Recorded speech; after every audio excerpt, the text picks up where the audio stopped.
ನಮಸ್ಕಾರ, ಕೆಸಿಎನ್ ವಾರ್ತೆಗಳಿಗೆ ಸ್ವಾಗತ. ಮೊದಲಿಗೆ ಮುಖ್ಯಾಂಶಗಳು. ತಳಂಗರದಲ್ಲಿ ಬೆಂಕಿ ತಗುಲಿ ಮನೆ ಹೊತ್ತಿ ನಾಶವಾದ ಘಟನೆ. ಮೊಯ್ದು ಎಂಬವರ ಮನೆಯಾಗಿದೆ ನಾಶವಾಗಿರುವುದು. ರಾಜ್ಯದಲ್ಲಿ ಟ್ರೋಲಿಂಗ್ ನಿಷೇಧ 9ರಂದು ಮಧ್ಯರಾತ್ರಿಯಿಂದ ಪ್ರಾರಂಭ. ಮಜಿಬೈಲು ಪ್ರದೇಶದಲ್ಲಿ ಮಳೆಯಿಂದಾಗಿ ಭತ್ತದ ಕೃಷಿ ಭೂಮಿ ಹಾನಿ, ತಾತ್ಕಾಲಿಕ ಪರಿಹಾರವನ್ನು ಕಂಡುಕೊಂಡ ಗ್ರಾಮಸ್ಥರು. ಪಿ ರಾಘವನ್ ಸ್ಮಾರಕ ಟ್ರಸ್ಟ್ ಪ್ರಶಸ್ತಿಗೆ ಕೆಎನ್ ರವೀಂದ್ರನಾಥ್ ಆಯ್ಕೆ. ಜೂನ್ 14ರಂದು ಪ್ರಶಸ್ತಿ ಪ್ರದಾನ. ಕನ್ನಡದ ಹಿರಿಯ ಕವಿ ನಾಡೋಜ ಡಾಕ್ಟರ್ ಕಯ್ಯಾರ ಕಿಞ್ಞಣ್ಣರಯ್ಯವರ ಜನ್ಮದಿನೋತ್ಸವ ಆಚರಣೆ ಕಾಸರಗೋಡಿನ ಕನ್ನಡ ಭವನ ಮತ್ತು ಗ್ರಂಥಾಲಯದ ಆಶ್ರಯದಲ್ಲಿ. ವಾರ್ತೆಗಳು ವಿವರವಾಗಿ. ಕಾಸರಗೋಡಿನ ತಳಂಗರದಲ್ಲಿ ಬೆಂಕಿ ತಗುಲಿ ಮನೆ ಸಂಪೂರ್ಣವಾಗಿ ನಾಶವಾದ ಘಟನೆ ನಡೆದಿದೆ. ತಳಂಗರ ನಿವಾಸಿ ಮೊಯ್ದು ಎಂಬವರ ಮನೆಯಾಗಿದೆ ನಾಶವಾಗಿರುವುದು. ಕುಟುಂಬ ಅಪಾಯದಿಂದ ಪಾರಾಗಿದ್ದು ಲಕ್ಷಾಂತರ ರೂಪಾಯಿ ನಷ್ಟ ಸಂಭವಿಸಿದೆ ಎಂದು ಅಂದಾಜಿಸಲಾಗಿದೆ. ಶನಿವಾರ ರಾತ್ರಿ 11 ಗಂಟೆ ಸುಮಾರಿಗೆ ಆಗಿದೆ ಆಕಸ್ಮಿಕವಾಗಿ ಬೆಂಕಿ ಕಾಣಿಸಿಕೊಂಡಿರುವುದು. ತಳಂಗರ ಪಡಿಂಜರ್ನ ಮೊಯ್ದು ಎಂಬವರ ಮನೆಯಾಗಿದೆ ಸಂಪೂರ್ಣವಾಗಿ ಸುಟ್ಟು ನಾಶವಾಗಿರುವುದು. ಮನೆಯ ಅಡುಗೆ ಮನೆಯಲ್ಲಿ ಬೆಂಕಿ ಕಾಣಿಸಿಕೊಂಡಿದೆ ಎಂಬುದು ಪ್ರಾಥಮಿಕ ನಿಗಮನ. ಶಾರ್ಟ್ ಸರ್ಕ್ಯೂಟ್ ಬೆಂಕಿಗೆ ಕಾರಣ ಎಂದು ಕುಟುಂಬ ಹೇಳುವುದು. ಬೆಂಕಿ ಕಾಣಿಸಿಕೊಂಡ ತಕ್ಷಣ ಮನೆಯಲ್ಲಿದ್ದವರು ಸುರಕ್ಷಿತ ಸ್ಥಳಗಳಿಗೆ ತೆರಳಿದ ಕಾರಣ ಭಾರೀ ದೊಡ್ಡ ಅನಾಹುತ ತಪ್ಪಿದೆ. ಸ್ಥಳೀಯರು ಮಾಹಿತಿ ನೀಡಿದ ನಂತರ ಅಗ್ನಿಶಾಮಕ ದಳ ಮತ್ತು ಪೊಲೀಸರು ಸ್ಥಳಕ್ಕೆ ತಲುಪಿ ಸ್ಥಳೀಯರ ಸಹಾಯದಿಂದ ಬೆಂಕಿಯನ್ನು ನಂದಿಸಲು ಪ್ರಯತ್ನಿಸಿದರು. ಆ ಹೊತ್ತಿಗೆ ಮನೆ ಸಂಪೂರ್ಣವಾಗಿ ಸುಟ್ಟು ನಾಶವಾಗಿತ್ತು. ಎಲ್ಲ ಗೃಹೋಪಯೋಗಿ ವಸ್ತುಗಳು, ಬಟ್ಟೆಗಳು ಮತ್ತು ದಾಖಲೆಗಳು ಸುಟ್ಟು ಹೋಗಿವೆ. ಬೆಂಕಿ ಅವಘಡ ಸಂಭವಿಸುವ ಮುನ್ನ ಮನೆಯಲ್ಲಿದ್ದ ಗ್ಯಾಸ್ ಸಿಲಿಂಡರ್ಗಳು ಮತ್ತು ಇತರ ಅಪಾಯಕಾರಿ ವಸ್ತುಗಳನ್ನು ಸ್ಥಳೀಯರ ಸಹಾಯದಿಂದ ಮನೆಯಿಂದ ಹೊರಗೆ ತರಲಾಗಿದೆ. ಇದರಿಂದಾಗಿ ಸ್ಫೋಟಗೊಳ್ಳದೆ ದೊಡ್ಡ ಅನಾಹುತ ತಪ್ಪಿದೆ. ಏತನ್ಮಧ್ಯೆ ರೈಲ್ವೆ ಅಧಿಕಾರಿಗಳು ಈ ಪ್ರದೇಶಕ್ಕೆ ಹೋಗುವ ರಸ್ತೆಯನ್ನು ನಿರ್ಬಂಧಿಸಿದ್ದ ಕಾರಣ ಅಗ್ನಿಶಾಮಕ ದಳ ಬೇಗನೆ ತಲುಪಲು ಸಾಧ್ಯವಾಗಲಿಲ್ಲ. ಅಗ್ನಿಶಾಮಕ ದಳವು ಬೇಗನೆ ತಲುಪಲು ದಾರಿ ಮಾಡಿಕೊಡದ ರೈಲ್ವೆ ಕ್ರಮದ ವಿರುದ್ಧ ಸ್ಥಳೀಯರಲ್ಲೇ ಪ್ರತಿಭಟನೆಗಳು ಭುಗಿಲೆದ್ದಿವೆ. ಬೆಂಕಿಯಲ್ಲಿ ಲಕ್ಷಾಂತರ ರೂಪಾಯಿ ನಷ್ಟವಾಗಿದೆ ಎಂದು ಅಂದಾಜಿಸಲಾಗಿದೆ. News bureau, Kasaragod. ರಾಜ್ಯದಲ್ಲಿ ಟ್ರೋಲಿಂಗ್ ನಿಷೇಧ ಸೋಮವಾರ ಮಧ್ಯರಾತ್ರಿಯಿಂದ ಆರಂಭವಾಗಲಿದೆ. ಟ್ರೋಲಿಂಗ್ ನಿಷೇಧದ ಅವಧಿ 52 ದಿನಗಳಾಗಿವೆ. ಮೀನು ಸಂತತಿಯನ್ನು ಸುಸ್ಥಿರವಾಗಿ ಕಾಪಾಡಿಕೊಳ್ಳಲು ಮತ್ತು ವೈಜ್ಞಾನಿಕ ಮೀನುಗಾರಿಕೆಯನ್ನು ಖಚಿತಪಡಿಸಿಕೊಳ್ಳಲು ಟ್ರೋಲಿಂಗ್ ನಿಷೇಧವನ್ನು ಜಾರಿಗೆ ತರಲಾಗುತ್ತಿದ್ದರೂ ಈ ದಿನಗಳು ಮೀನುಗಾರರಿಗೆ ಜೀವನೋಪಾಯವಿಲ್ಲದ ಕಾರಣ ಬರಗಾಲದ ದಿನಗಳಾಗಿ ಪರಿಣಮಿಸಲಿದೆ. ಕರಾವಳಿ ಪ್ರದೇಶದಲ್ಲಿ 9ರಂದು ಮಧ್ಯರಾತ್ರಿಯಿಂದಲೇ ಟ್ರೋಲಿಂಗ್ ನಿಷೇಧ ಆರಂಭವಾಗಲಿದೆ. ಜುಲೈ 31ರವರೆಗೆ 52 ದಿನಗಳ ಕಾಲ ಟ್ರೋಲಿಂಗ್ ನಿಷೇಧ ಜಾರಿಯಲ್ಲಿರುತ್ತದೆ. ಸಮುದ್ರದಲ್ಲಿ ಮೀನಿನ ಲಭ್ಯತೆಯ ಕೊರತೆ ಹಾಗೂ ಪ್ರತಿಕೂಲ ಹವಾಮಾನದಿಂದಾಗಿ ಜಿಲ್ಲೆಯಲ್ಲಿ ಸುಮಾರು 2 ತಿಂಗಳಿನಿಂದ ಬಿಕ್ಕಟ್ಟಿನಲ್ಲಿರುವ ಮೀನುಗಾರಿಕೆ ವಲಯದ ಮೇಲೆ ಇದರಿಂದ ಮತ್ತಷ್ಟು ಪರಿಣಾಮ ಬೀರಲಿದೆ. ಇಲ್ಲಿಯವರೆಗೆ ದೋಣಿಗಳು ಸಮುದ್ರಕ್ಕೆ ಹೋಗುತ್ತಿದ್ದು ಯಾವುದೇ ಗಮನಾರ್ಹ ಮೀನು ಸಿಗದೆ ಹತಾಶೆಯಿಂದ ಕಾರ್ಮಿಕರು ಹಿಂತಿರುಗುತ್ತಿದ್ದರು. ಈ ಮಧ್ಯೆ ಟ್ರೋಲಿಂಗ್ ನಿಷೇಧವನ್ನು ಜಾರಿ ಮಾಡಿದ್ದು ಕರಾವಳಿ ಪ್ರದೇಶದ ಮೀನುಗಾರಿಕಾ ಕುಟುಂಬಗಳ ಜೀವನ ಕಷ್ಟಕರವಾಗಲಿದೆ.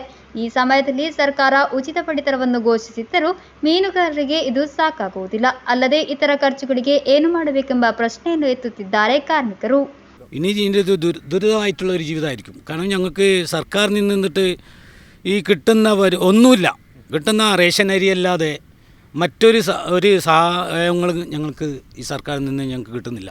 ഗൾഫ് ജീവിതം പ്രവാസികളിൽ നിന്ന് അല്പം കിട്ടുന്ന വരുമാനം കൊണ്ട് മാത്രമാണ് ഈ കുടുംബജീവിതങ്ങൾ ഏകദേശം കഴിഞ്ഞുകൂടുന്നത് ഈ സമയത്ത്. കാരണം ഞങ്ങൾക്കായിട്ട് പ്രത്യേകം സർക്കാരിൽ നിന്ന് ഞങ്ങൾക്കൊരു ഒരു ആനുകൂല്യങ്ങളും ഞങ്ങൾക്ക് ഇല്ല. അത് നിർബന്ധമായിട്ട് കടലോര മേഖലത്തിൽ നിങ്ങൾ അന്വേഷിച്ചാലും നിങ്ങൾക്ക് അറിയാൻ വേണ്ടി പറ്റും. ಟ್ರೋಲಿಂಗ್ ನಿಷೇಧದ ಸಮಯದಲ್ಲಿ ಸಾಂಪ್ರದಾಯಿಕ ದೋಣಿಗಳು ಮತ್ತು ಔಟ್ಬೋರ್ಡ್ ಎಂಜಿನ್ಗಳನ್ನು ಹೊಂದಿರುವ ದೋಣಿಗಳ ಮೇಲೆ ಯಾವುದೇ ನಿಷೇಧವಿಲ್ಲ. ಮೀನುಗಾರಿಕೆ ದೋಣಿಗಳು ಮತ್ತು ಇನ್ಬೋರ್ಡ್ ಎಂಜಿನ್ಗಳನ್ನು ಹೊಂದಿರುವ ದೊಡ್ಡ ದೋಣಿಗಳಿಗೆ ಮೀನುಗಾರಿಕೆಯನ್ನು ನಿಷೇಧಿಸಲಾಗಿರುವುದು. ಜಿಲ್ಲೆಯಲ್ಲಿ 100ಕ್ಕೂ ಹೆಚ್ಚು ಮೀನುಗಾರಿಕಾ ದೋಣಿಗಳು ಮತ್ತು 45ರಷ್ಟು ಇನ್ಬೋರ್ಡ್ ಎಂಜಿನ್ಗಳನ್ನು ಹೊಂದಿರುವ ದೋಣಿಗಳು ಮೀನುಗಾರಿಕೆಯಲ್ಲಿ ತೊಡಗಿವೆ. ಮಡಕರ, ಕಸಬಾ, ಮಂಜೇಶ್ವರದಂತಹ ಮೀನುಗಾರಿಕಾ ಬಂದರುಗಳು ಮೀನುಗಾರಿಕೆ ಕೇಂದ್ರಗಳನ್ನು ಕೇಂದ್ರೀಕರಿಸಿ ಮೀನುಗಾರಿಕೆ ನಡೆಸುತ್ತಿರುವುದು. 100 ಕಾರ್ಮಿಕರ ಜೊತೆಗೆ ಈ ವಲಯದಲ್ಲಿ ಸಾವಿರಾರು ಸಹಾಯಕ ಕಾರ್ಮಿಕರಿದ್ದಾರೆ. 52 ದಿನಗಳ ಟ್ರೋಲಿಂಗ್ ನಿಷೇಧದ ಅವಧಿಯು ಈ ಕಾರ್ಮಿಕರಿಗೆ ಹೆಚ್ಚಿನ ತೊಂದರೆಯನ್ನುಂಟು ಮಾಡಲಿದೆ. News bureau, Kasaragod. ಮಂಜೇಶ್ವರ ಮೀಂಜಾ ಗ್ರಾಮ ಪಂಚಾಯತ್ ವ್ಯಾಪ್ತಿಯ ಮಜಿಬೈಲು ಪ್ರದೇಶದಲ್ಲಿ ಸುರಿದ ಭಾರೀ ಮಳೆಯಿಂದ ನೀರಿನ ಪ್ರವಾಹ ಉಂಟಾಗಿ ಗ್ರಾಮದಲ್ಲಿನ ತೋಡಿನ ಬದಿಯ ಕಟ್ಟೊಡೆದು 75 ಹೆಕ್ಟೇರ್ ಭತ್ತದ ಕೃಷಿ ಭೂಮಿಯನ್ನು ಸಂಪೂರ್ಣವಾಗಿ ನಾಶ ಮಾಡಿದೆ. ಸದ್ಯ ಗ್ರಾಮಸ್ಥರೆಲ್ಲರೂ ಜೊತೆಗೂಡಿ ತಾತ್ಕಾಲಿಕ ಪರಿಹಾರವನ್ನು ಕಂಡುಕೊಂಡು ಮಾದರಿಯಾಗಿದ್ದಾರೆ. ಆದರೆ ಗ್ರಾಮಸ್ಥರ ಭದ್ರತೆ ಮತ್ತು ಕೃಷಿಕರ ನಷ್ಟ ತಪ್ಪಿಸಲು ಸಂಬಂಧಪಟ್ಟ ಅಧಿಕಾರಿಗಳು ಸೂಕ್ತ ಕ್ರಮ ಕೈಗೊಳ್ಳಬೇಕಾದುದು ಅನಿವಾರ್ಯ ಎಂಬುದು ಸ್ಥಳೀಯರ ಅಭಿಪ್ರಾಯ. ಮಂಜೇಶ್ವರ ಮೀಂಜಾ ಗ್ರಾಮ ಪಂಚಾಯತ್ ವ್ಯಾಪ್ತಿಯ ಮಜಿಬೈಲು ಪ್ರದೇಶದಲ್ಲಿ ಸುರಿದ ಭಾರೀ ಮಳೆಯಿಂದ ಅಪಾರವಾದ ನೀರಿನ ಪ್ರವಾಹ ಸಂಭವಿಸಿದ ಪರಿಣಾಮ ಗ್ರಾಮದಲ್ಲಿನ ತೋಡಿನ ಬದಿಯ ಕಟ್ಟೊಡೆದು ದೊಡ್ಡ ನೀರಿನ ಹರಿವು ಹರಿದು 75 ಹೆಕ್ಟೇರ್ ಭತ್ತದ ಕೃಷಿ ಭೂಮಿಯನ್ನು ಸಂಪೂರ್ಣ ನಾಶ ಮಾಡುವುದರ ಜೊತೆಯಾಗಿ ತೋಡಿನ ಬದಿಯ ಸುಮಾರು 150 ಕುಟುಂಬಗಳು ಸಂಚರಿಸಲು ನಿರ್ಮಾಣ ಮಾಡಲಾಗಿದ್ದ ರಸ್ತೆಯಲ್ಲಿ ನಿಲುಗಡೆಗೊಂಡ ಕಾರುಗಳು ಸೇರಿದಂತೆ ಹಲವು ವಾಹನಗಳು ನೀರಿನ ಪ್ರವಾಹಕ್ಕೆ ಕೊಚ್ಚಿ ಹೋಗಿ ರಾಷ್ಟ್ರಮಟ್ಟದ ಮಾಧ್ಯಮಗಳಲ್ಲಿ ಭಾರೀ ಸುದ್ದಿ ಮಾಡಿತ್ತು.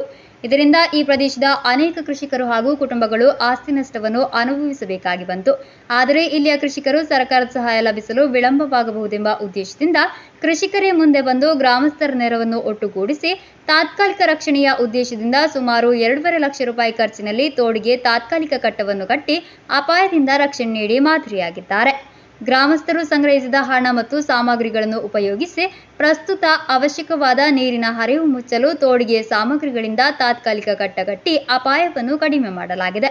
ಭತ್ತದ ಕೃಷಿ ಭೂಮಿಯನ್ನು ಕೂಡಿಸಿಕೊಳ್ಳಲು ಕೈಗಾರಿಕೆ ಹಾಗೂ ತಾತ್ಕಾಲಿಕ ಕೃಷಿ ಉಪಕರಣಗಳಿಗೆ ಸ್ಥಳೀಯ ಮುಖಂಡರ ಮೂಲಕ ಒತ್ತಾಯ ಹೇರಲಾಗಿದೆ. ಇದಕ್ಕೊಂದು ಶಾಶ್ವತ ಪರಿಹಾರ ಕೊಂಡೊಯ್ಯಲು ಅಗತ್ಯವಿರುವ ಹೂಡಿಕೆಯನ್ನು ಸರ್ಕಾರದಿಂದ ಮತ್ತು ಸ್ಥಳೀಯ ಸಂಸ್ಥೆಗಳಿಂದ ಒತ್ತಾಯಿಸಲಾಗುವುದಾಗಿಯೂ ಭತ್ತದ ಕೃಷಿ ಭೂಮಿಯಲ್ಲಿ ಶೇಖರಣೆಯಾಗಿರುವ ಮರಳನ್ನು ತೆರವುಗೊಳಿಸಲು ಕೃಷಿ ಇಲಾಖೆ ಕೂಡಲೇ ಕ್ರಮ ಕೈಗೊಳ್ಳಬೇಕೆಂದು ಸ್ಥಳಕ್ಕೆ ಭೇಟಿ ನೀಡಿದ ಸಿಪಿಐಎಂ ಹಿರಿಯ ಮುಖಂಡ ಕೆಆರ್ ಜಯಾನಂದ ಹಾಗೂ ಸಿಪಿಐ മുഖಂಡ ജയറാം വള്ളംകോടിയലു മാധ്യമങ്ങളൊന്നിಗೆ പ്രതിക്രിയിಸಿದ್ದಾರೆ. 193 വീടുകാർ ഈ കട്ടപ്പടിന് അപ്പുറത്തെ ഭാഗത്ത് താമസിക്കുന്നുണ്ട്. ആ ആൾക്കാർക്ക് ഇപ്പോൾ പോകാൻ വഴിയൊന്നുമില്ല. ഈ വഴി മാത്രമേ അവർക്ക് ആശ്രയമുള്ളൂ. ഏക്കറക്കണക്കിന് കൃഷി നടത്തുന്ന ഒരു പ്രദേശമാണ്.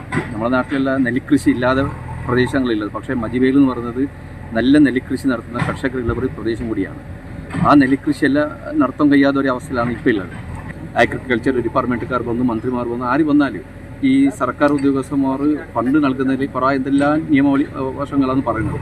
പക്ഷേ ഈ നാട്ടുകാർ ആക്ഷൻ കമ്മിറ്റി ഉണ്ടാക്കുകയും പണം സമർപ്പിക്കുകയും ഇവിടെ ഈ പണി പൂർത്തീകരിക്കാനുള്ള വലിയ ശ്രമത്തിലാണുള്ളത്. നാട്ടുകാർക്ക് എല്ലാവിധ അഭിവാദ്യങ്ങളാണ് പറയാനുള്ളത്. ಊರ್ದಕ್ಕಲು ರಟ್ಟು 3 ದಿನ ಅಂಡು ಇನ್ನಕ್ಕೆ ಬೋಡಾದು ಊರ್ದಕ್ಕಲು 1,20,000 2,000 ಕಲೆಕ್ಷನ್ ಮಾಡಿದ 50,000 ಮುಟ್ಟ ಖರ್ಚು ಬಂತಾడు. పంట ಇದನ್ನು ಅರ್ಜೆಂಟ್ ಮನ್ಪೇರೆ ಬಂಟ 150 ಇಲ್ಲಡೆ ನಂಗೆ ಬಸ್ಸುக்கு போப்பன ಬಸ್ ಸ್ಟ್ಯಾಂಡ್ಗೆ போப்பன ಸಾದಿ ಅದು ಈ ಸಾದಿ ಇನ್ನು ಕಟ್ಟಿಜಿನ ನಂಗೆ ಮಾರಿ ಇಟ್ಟಿದ್ದು 5 ಕಿಲೋಮೀಟರ್ ಹಂಚಿಕೊಂಡು ಬಸ್ಸುக்கு போಡೇನೆ. ಇನ್ನು ನಮಗೆ 7 ನಿಮಿಷ 10 ನಿಮಿಷ ಬಸ್ಸುக்கு ನಂಗೆ ಬಸ್ ಸ್ಟ್ಯಾಂಡ್ போயிடா. ಊರ್ದಕ್ಕಲು ನಮ್ಮ ಎಡ್ಡ ರೀತಿಯ ಸಹಕಾರ ಕೊಡ್ನೇಟ್ ಈತ ನಂಗೆ ಬೇಲೆ ಮನ್ಪೇರೆ ನಮ್ಮ ಅರುಣ್ ಕುಮಾರ್ ನಮ್ಮ ಮುಗುಳಿ ನಮ್ಮ ಪೋಸ್ಟ್ ಡಿಪಾರ್ಟ್ಮೆಂಟ್ ಯಾರನ್ನ ಒಂಜಿ ಇಂಟ್ರೆಸ್ಟ್ ಲೈಕ್ ಇಟ್ಟಿತ್ತು ನಮ್ಮ ಊರ್ದಕ್ಕಲು ಮಾತಾಡೋದು ಚೋದಿ ಆ್ಯಕ್ಟರ್ ಕಮಿಟಿ ಬಂತದ್ದು ಮಾತೇರಲ್ಲ ಪ್ರತಿ ವರಿಯಲ್ಲ ಉರುಡು ಇದಕ್ಕೆ ಮಾಡೋದು ಸಹಕಾರ ಕೊಡ್ತೇವೆ. ಇಂತಹ ದುರ್ಘಟನೆಗಳನ್ನು ತಪ್ಪಿಸಲು ಸರಿಯಾದ ತೋಡಿನ ವಿನ್ಯಾಸವನ್ನು ರೂಪಿಸಿ ಇತರ ಪ್ರದೇಶಗಳಲ್ಲಿ ಪ್ರಭಾವ ಬೀರುವಂತೆ ತಪ್ಪಿಸಲು ಸ್ಥಳೀಯಾಡಳಿತ ಅಧಿಕಾರಸ್ಥರು ಅಗತ್ಯ ಕ್ರಮಗಳನ್ನು ತೆಗೆದುಕೊಳ್ಳಬೇಕಾಗಿದೆ. ಶಾಶ್ವತ ನೀರಿನ ಹರಿವು ತಡೆಗಟ್ಟಲು ಮುಂಚಿತವಾಗಿ ತಡೆಗಳು ನಿರ್ಮಿಸಬೇಕಾಗಿದೆ. ಭತ್ತದ ನಷ್ಟವನ್ನು ತಲುಪಿದ ಕೃಷಿಕರಿಗೆ ನಗದು ಸಹಾಯ, ಕೃಷಿ ಸಾಧನಗಳು ಹಾಗೂ ಹಣಕಾಸು ಸಹಾಯವನ್ನು ನೀಡುವ ವ್ಯವಸ್ಥೆಯನ್ನು ಸಂಬಂಧಪಟ್ಟ ಅಧಿಕಾರಸ್ಥರು ಕೂಡಲೇ ಒದಗಿಸಿಕೊಡಬೇಕಾಗಿದೆ. ಪ್ರಸ್ತುತ ಮಜಿಬೈಲ್ನಲ್ಲಿ ಸಂಭವಿಸಿದ ನೈಸರ್ಗಿಕ ದುರ್ಘಟನೆಗೆ ತಾತ್ಕಾಲಿಕ ಪರಿಹಾರವನ್ನು ಗ್ರಾಮಸ್ಥರು ಪೂರೈಸಿದರೂ ಶಾಶ್ವತ ಪರಿಹಾರಕ್ಕೆ ಸಾರ್ವಜನಿಕ ವ್ಯವಸ್ಥೆ ಹಾಗೂ ಸ್ಥಳೀಯ ಆಡಳಿತವು ಮುನ್ನಡೆಸುವ ಕ್ರಿಯಾಶೀಲತೆ ಮುಖ್ಯವಾಗಿದೆ. ಗ್ರಾಮಸ್ಥರ ಭದ್ರತೆ ಮತ್ತು ಕೃಷಿಕರ ನಷ್ಟ ತಪ್ಪಿಸಲು ಸೂಕ್ತ ಕ್ರಮ ಕೈಗೊಳ್ಳಬೇಕಾದುದು ಅನಿವಾರ್ಯ ಎಂದು ಸ್ಥಳೀಯರು ಹೇಳಿದ್ದಾರೆ. Abdul Rahman Udyavar, news bureau, Manjeshwar. P Raghavan ಸ್ಮಾರಕ ಟ್ರಸ್ಟ್ ಆಯೋಜಿಸುವ ಪ್ರಥಮ ಪ್ರಶಸ್ತಿಗೆ ಕೆಎನ್ ರವೀಂದ್ರನಾಥ್ ಅವರನ್ನು ಆಯ್ಕೆ ಮಾಡಲಾಗಿದೆ.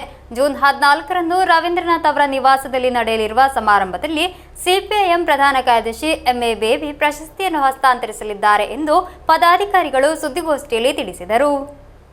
ಕಾಸರಗೋಡಿನ ಪ್ರಮುಖ ಕಮ್ಯುನಿಸ್ಟ್ ಟ್ರೇಡ್ ಯೂನಿಯನ್ ಮುಖಂಡ, ಉದುಮಾದ ಮಾಜಿ ಶಾಸಕ, ಸಹವರ್ತಿಯೂ ಆಗಿದ್ದ ಪಿ ರಾಘವನ್ ಅವರ ಸ್ಮರಣಾರ್ಥ ಪಿ ರಾಘವನ್ ಸ್ಮಾರಕ ಟ್ರಸ್ಟ್ ಆಯೋಜಿಸಿದ ಪ್ರಥಮ ಪ್ರಶಸ್ತಿಗೆ ಕೆಎನ್ ರವೀಂದ್ರನಾಥ್ ಅವರನ್ನು ಆಯ್ಕೆ ಮಾಡಲಾಗಿದೆ. ಟ್ರೇಡ್ ಯೂನಿಯನ್ ರಂಗ, ಕಮ್ಯುನಿಸ್ಟ್ ಚಳವಳಿ ಹಾಗೂ ಸಾರ್ವಜನಿಕ ಸಮಾಜಕ್ಕೆ ರವೀಂದ್ರನಾಥ್ ಅವರು ನೀಡಿದ ಅತ್ಯುತ್ತಮ ಕೊಡುಗೆಗಳನ್ನು ಪರಿಗಣಿಸಿ ಆಗಿದೆ 50,000 ರೂಪಾಯಿಯು ಹಾಗೂ ಶಿಲ್ಪವನ್ನು ಒಳಗೊಂಡಿರುವ ಪಿ ರಾಘವನ್ ಸ್ಮಾರಕ ಪ್ರಶಸ್ತಿಯನ್ನು ಅವರಿಗೆ ನೀಡಲು ಟ್ರಸ್ಟ್ ತೀರ್ಮಾನಿಸಿರುವುದು. ಜೂನ್ 14ರಂದು ಎರ್ನಾಕುಲಂನಲ್ಲಿರುವ ರವೀಂದ್ರನಾಥ್ ಅವರ ನಿವಾಸದಲ್ಲಿ ನಡೆಯಲಿರುವ ಸಮಾರಂಭದಲ್ಲಿ ಸಿಪಿಐಎಂ ಪ್ರಧಾನ ಕಾರ್ಯದರ್ಶಿ ಎಂಎ ಬೇಬಿ രവീന്ദ്രനാഥ് അവರಿಗೆ പ്രശസ്തി പ്രദാനം ಮಾಡಲಿದ್ದಾರೆ ಎಂದು പദാധികാരിಗಳು ತಿಳಿಸಿದರು. ഈ വർഷം ട്രേഡ് യൂണിയൻ മേഖലയിലെ പ്രഗത്ഭനായ വ്യക്തിക്ക് കൊടുക്കണമെന്നുള്ള തീരുമാനം എടുത്തിട്ടുള്ളത്. അങ്ങനെ ഞങ്ങൾ കണ്ടെത്തിയിട്ടുള്ള പേര് കെ.എൻ. രവീന്ദ്രനാഥാണ്, എറണാകുളത്തെ. ഈ ഉപഹാരം ജൂൺ മാസം 14-ാം തീയതി എറണാകുളത്തുള്ള അദ്ദേഹത്തിൻ്റെ വസതിയിൽ വെച്ച് നൽകാനാണ് തീരുമാനിച്ചിട്ടുള്ളത്. CPIMൻ്റെ അഖിലേന്ത്യാ സെക്രട്ടറി എം.എ. ബേബിയാണ് ഉപഹാരം നൽകുക. ചെറുതാണെങ്കിൽ ആ ചടങ്ങിൽ പ്രമുഖരായിട്ടുള്ള നിരവധി പേർ പങ്കെടുക്കും. A Madhavan, advocate P Raghavan, advocate A Gopalan Nair, doctor C Balan, T K Rajan, Sunny Joseph, KR Ajith Kumar, K Raveendran ಎಂಬಿವರು ಸುದ್ದಿಗೋಷ್ಠಿಯಲ್ಲಿ ಉಪಸ್ಥಿತರಿದ್ದರು. News bureau Kasaragod. ಕಾಸರಗೋಡಿನ ಕನ್ನಡ ಭವನ ಮತ್ತು ಗ್ರಂಥಾಲಯದ ಆಶ್ರಯದಲ್ಲಿ ಕನ್ನಡದ ಹಿರಿಯ ಕವಿ ನಾಡೋಜ ಡಾಕ್ಟರ್ ಕಯ್ಯಾರ ಕಿಞ್ಞಣ್ಣ ಅವರ ಜನ್ಮದಿನೋತ್ಸವವನ್ನು ಆಚರಿಸಲಾಯಿತು. ಕನ್ನಡ ಭವನದ ಸ್ಥಾಪಕ ಸಂಚಾಲಕರಾದ ಡಾಕ್ಟರ್ ವಾಮನ್ ರಾವ್ ವೇಕಲ್, ಸಂಧ್ಯಾ ರಾಣಿ ಟೀಚರ್ ದಂಪತಿಗಳು ಕಯ್ಯಾರರ ಭಾವಚಿತ್ರಕ್ಕೆ ಹಾರಾರ್ಪಣೆ ಮಾಡಿ ದೀಪ ಬೆಳಗಿಸಿ ಕಾರ್ಯಕ್ರಮವನ್ನು ಉದ್ಘಾಟಿಸಿದರು. ಕಾಸರಗೋಡಿನ ಕನ್ನಡ ಭವನ ಮತ್ತು ಗ್ರಂಥಾಲಯದ ಆಶ್ರಯದಲ್ಲಿ ಕನ್ನಡದ ಹಿರಿಯ ಕವಿ ನಾಡೋಜ ಡಾಕ್ಟರ್ ಕಯ್ಯಾರ ಕಿಞ್ಞಣ್ಣ ಅವರ ಜನ್ಮದಿನೋತ್ಸವವನ್ನು ಕಾಸರಗೋಡು ನುಳ್ಳಿಪ್ಪಾಡಿ ಸೀತಮ್ಮ ಪುರುಷ ನಾಯಕ ಸ್ಮಾರಕ ಕನ್ನಡ ಭವನ ಮತ್ತು ಗ್ರಂಥಾಲಯದ ಸಭಾಂಗಣದಲ್ಲಿ ವಿವಿಧ ಕಾರ್ಯಕ್ರಮಗಳೊಂದಿಗೆ ಆಚರಿಸಲಾಯಿತು. ಕನ್ನಡ ಭವನದ ಸ್ಥಾಪಕ ಸಂಚಾಲಕರಾದ ಡಾಕ್ಟರ್ ವಾಮನ್ ರಾವ್ ವೇಕಲ್, ಸಂಧ್ಯಾ ರಾಣಿ ಟೀಚರ್ ದಂಪತಿಗಳು ಕಯ್ಯಾರರ ಭಾವಚಿತ್ರಕ್ಕೆ ಹಾರಾರ್ಪಣೆ ಮಾಡಿ ದೀಪ ಬೆಳಗಿಸಿ ಕಾರ್ಯಕ್ರಮವನ್ನು ಉದ್ಘಾಟಿಸಿದರು. ಕನ್ನಡ ಸಾಹಿತ್ಯ ಪರಿಷತ್ತು ಕೇರಳ ಗಡಿನಾಡ ಘಟಕದ ಅಧ್ಯಕ್ಷ ಡಾಕ್ಟರ್ ಜಯಪ್ರಕಾಶ ನಾರಾಯಣ ತೊಟ್ಟಿತೋಡಿ ಅಧ್ಯಕ್ಷತೆ ವಹಿಸಿದ್ದರು.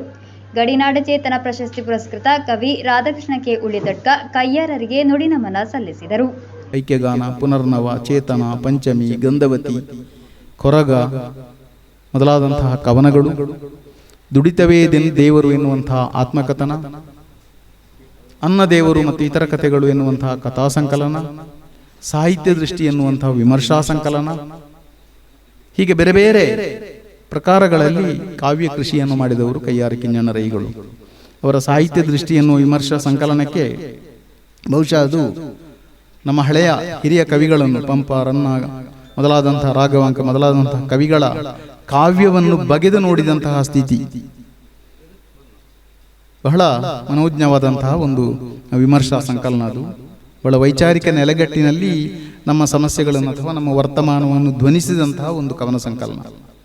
ಹಿರಿಯ ಸಾಹಿತಿ, ಕನ್ನಡ ಹೋರಾಟಗಾರ ಡಾಕ್ಟರ್ ರಾಮಾನಂದ ಬನಾರಿ, ಸಾಹಿತಿ, ಭಾರತೀಯ ಪ್ರಸಾರ ಸೇವೆಯ ನಿವೃತ್ತ ಅಧಿಕಾರಿ ಡಾಕ್ಟರ್ ಶಿವಾನಂದ ಬೇಕಲ್, ಕವಿ, ಮಾಧ್ಯಮ ತಜ್ಞ ಡಾಕ್ಟರ್ ವಸಂತಕುಮಾರ್ ಪಿರ್ಲಾ, ಕಲಬುರಗಿ ದೂರದರ್ಶನ ಕೇಂದ್ರದ ವಿಶೇಷ ಕಾರ್ಯಕ್ರಮ ಸಂಯೋಜಕ ಡಾಕ್ಟರ್ ಸದಾನಂದ ಪಿರ್ಲಾ ಇವರಿಗೆ ಕನ್ನಡ ಭವನದ ನಾಡೋಜ ಡಾಕ್ಟರ್ ಕಯ್ಯಾರ ರಾಷ್ಟ್ರೀಯ ಪ್ರಶಸ್ತಿ 2025 ಪ್ರದಾನ ಮಾಡಲಾಯಿತು. ಸಾಹಿತಿ ಡಾಕ್ಟರ್ ಶಿವಾನಂದ ಬೇಕಲ್ ಮತ್ತು ಕವಿ, ಮಾಧ್ಯಮ ತಜ್ಞ ಡಾಕ್ಟರ್ ವಸಂತಕುಮಾರ್ ಪಿರ್ಲಾ ತಮಗೆ ನೀಡಿದ ಪ್ರಶಸ್ತಿಗೆ ಕೃತಜ್ಞತೆ ಸಲ್ಲಿಸಿ ಮಾತನಾಡಿದರು. ಧಾರ್ಮಿಕ ಮುಂದಾಳು ಡಾಕ್ಟರ್ ವೆಂಕಟರಮಣ ಹೊಳ್ಳ, ಹಿರಿಯ ಸಾಹಿತಿ ವೈ ಸತ್ಯನಾರಾಯಣ ಕಾಸರಗೋಡು, ನ್ಯಾಯವಾದಿ ಕೆ ಸತ್ಯನಾರಾಯಣ ತಂತ್ರಿ, ಕನ್ನಡ ಭವನದ ದಕ್ಷಿಣ ಕನ್ನಡ ಜಿಲ್ಲಾ ಕಾರ್ಯಾಧ್ಯಕ್ಷ ಉಮೇಶ್ ರಾವ್ ಕುಂಬಳೆ, ರಾಮಣ್ಣ ಮಾಸ್ಟರ್ ದೇಲಂಪಾಡಿ, ವಿಜಯಕುಮಾರ್ ಬೆಂಗಳೂರು, ಮಾಲತಿ ಬೆಂಗಳೂರು ಅತಿಥಿಗಳಾಗಿದ್ದರು. ಖ್ಯಾತ ಗಾಯಕ ಹರಿದಾಸ್ ಆನಂದ್ ಕುಮಾರ್ ಹೊಸದುರ್ಗ ಪ್ರಾರ್ಥನೆ ಹಾಡಿದರು.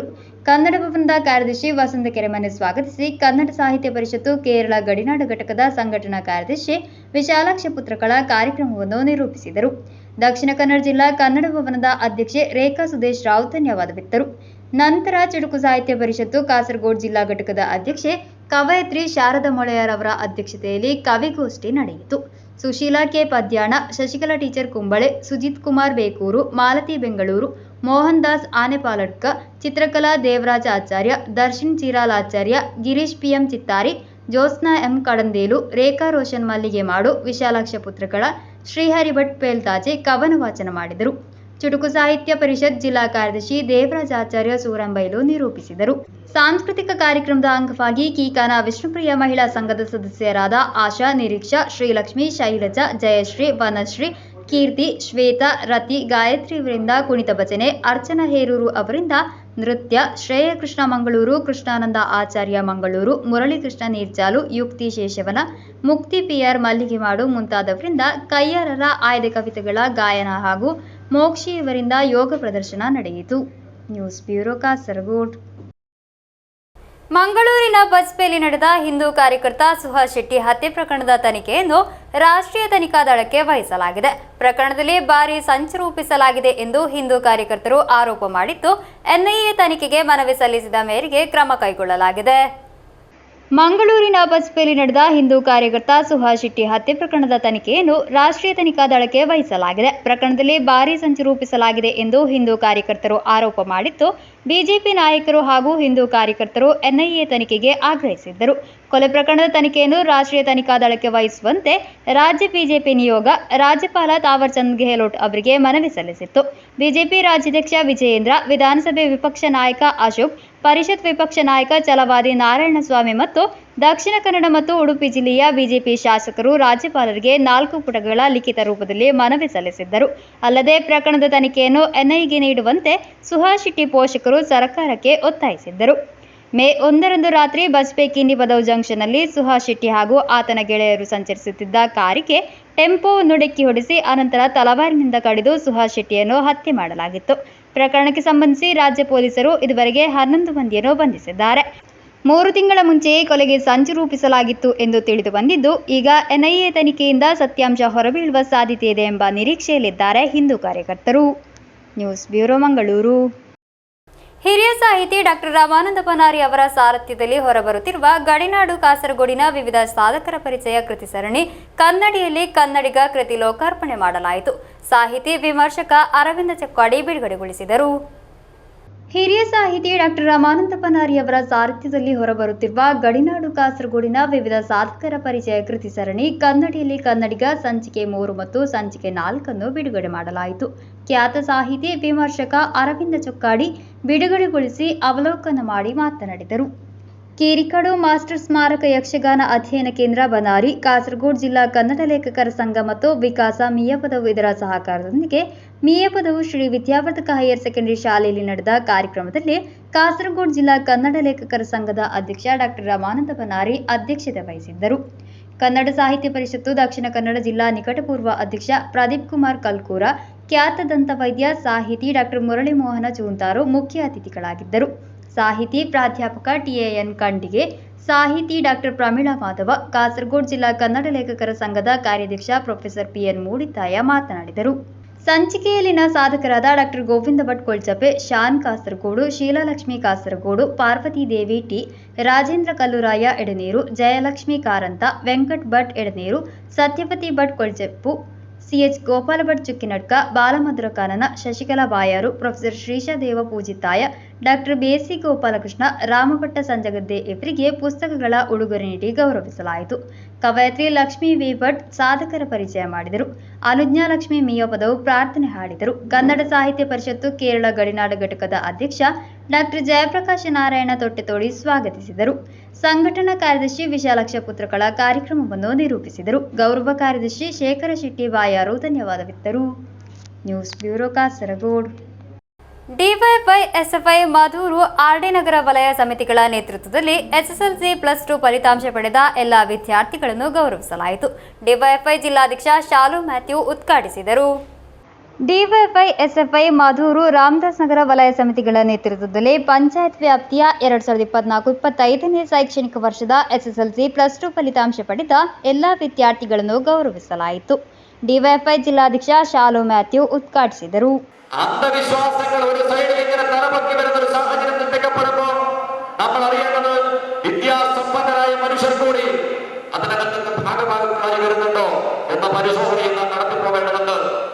എല്ലാറ്റിനും അപ്പുറത്തേക്ക് ഞാൻ ഇപ്പോഴും പറയുന്നു, എല്ലാ വിദ്യാഭ്യാസ രംഗത്തെ നേട്ടങ്ങളും നാം നേടിയിരിക്കുന്ന ഓരോ നേട്ടങ്ങളും എല്ലാവരെയും സ്നേഹിക്കാനാവണം, എല്ലാ മനുഷ്യരെയും ചേർത്ത് പിടിക്കാനാവണം. ഒരു മനുഷ്യന്റെ കണ്ണുനീരിൽ വീഴാനാവരുത്. എല്ലാ മനുഷ്യന്റെ കണ്ണീരൊപ്പുന്നവരായി ഒരു മനുഷ്യന് മാറാൻ കഴിയുമ്പോഴാണ് മഹത്വപൂർണമായ നിങ്ങളുടെ വിജയമായി അത് മാറ്റപ്പെടൂ എന്ന ധാരണയാണ് നമുക്കുണ്ടാവേണ്ടത്. ഈ മധൂർ പ്രദേശത്തിനകത്തുനിന്ന് ഇന്നത്തെ ചടങ്ങിൽ ആദരിക്കപ്പെട്ട നൂറുകണക്കിനായ വിദ്യാർത്ഥികൾ അവർ ഈ നാടിന്റെ നൂറുകണക്കിന് മേഖലകൾക്കകത്തേക്ക് വെളിച്ചം വീശാൻ വേണ്ടി കഴിയുന്ന എല്ലാ അന്ധകാരത്തിന്റെ മുമ്പിലും പ്രകാശിപ്പിക്കാൻ വേണ്ടി കഴിയുന്ന ഉജ്ജ്വലമായ ദീപങ്ങളാണെന്ന് നെഞ്ചത്ത് കൈവച്ച് ഭൂമിയുള്ള കാലത്തോളം എന്റെ നാടിന് പറയാൻ വേണ്ടി കഴിയും. എന്ന ഉറപ്പാണ് നമുക്ക് ഇതിന്റെ ഭാഗമായി കൊടുക്കാൻ വേണ്ടി കഴിയേണ്ടത്.